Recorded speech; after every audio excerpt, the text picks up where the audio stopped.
Naku, na perwisyo na naman. Yung maraming pasahero kaninang umaga, rush hour pa naman. Alam nyo bang bigla silang pinababa ng MRT? At ang dahilan, yung riles ng MRT, nagpuputol-putol na pala. Nakatutok live si Steve Dailisan. Steve! Mel, 12 ng hating gabi hanggang alas 3 na madaling araw dapat bukas yung nakaschedule na repair para ayusin yung naputol na bahagi ng riles. Yan ay kung hindi uulan kasi kinakailangang mag-welding ng Global APT na maintenance provider ng MRT. Pero makumpuni man yung naputol na riles, posibleng kaharapin pa rin yung ganitong klase ng problema dahil nga ilang kilometro na rin talaga ng riles ng MRT ang kinakailangang sumailalim sa rehabilitasyon, sa madaling sabi, palitan. Pero yung mga nakausap natin kanina, Mel, na mga naaberyang mga pasahero, tila manhid na kasi araw-araw naman na ganito raw ang dinaranas nila.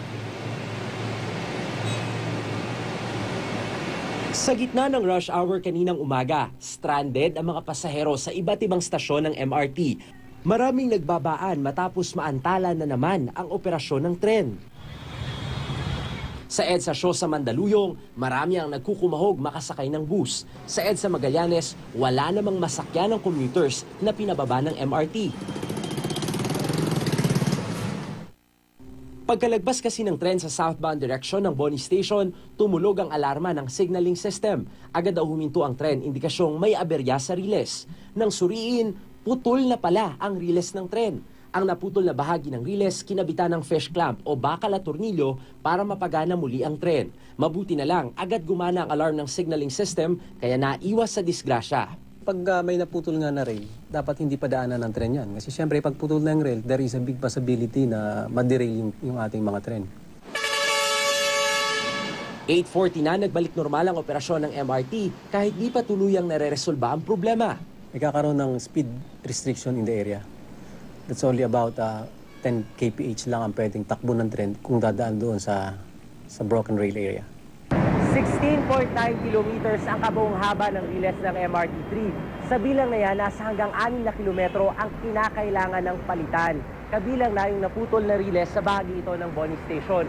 Hindi man daw kasi maulit yung pangyayari kanina, posible magkaroon ng uka yung riles o kung meron ng uka, maaari pa itong lumaki. At dahil nga sa kalumaan na mismo ng riles, maaari rin daw itong magdulot ng pagkasira sa gulong ng mga bagon. Sabi ng DOTC, bibili sila ng riles kahit pa walang pahintulot sa may-ari ng MRT3 na MRT Holdings. Higit 100 million pesos daw ang pondo para rito, pero posibleng sa July 2015 pa magsimulang ikabit. Ang objective namin is purely para sa kapakanan ng ating mga mananakay. On my part, on the part ng DOTC, yung naatasan na gumawa nito, ang objective natin is for the benefit ng ating mga mananakay. Sa hearing sa Senado kahapon, lumabas na tila sa pagpili ng maintenance provider nag-uugat ang mga problema sa tren. Nagturuan ng DOTC at MRTC kung sino ang may kasalanan sa pagsama ng sitwasyon sa tren. Sabi ng MRTC, pinalitan daw kasi ng DOTC ang maintenance provider na Sumitomo Corporation na may alam sa disenyo ng tren. Sagot ng DOTC, itinaas daw kasi ng Sumitomo sa $2 million o 90 million pesos ang singil.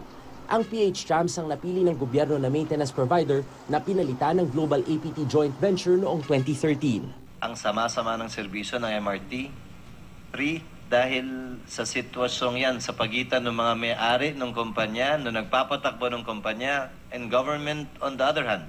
I think the solution to MRT woes would be for all of you guys to get your acts together.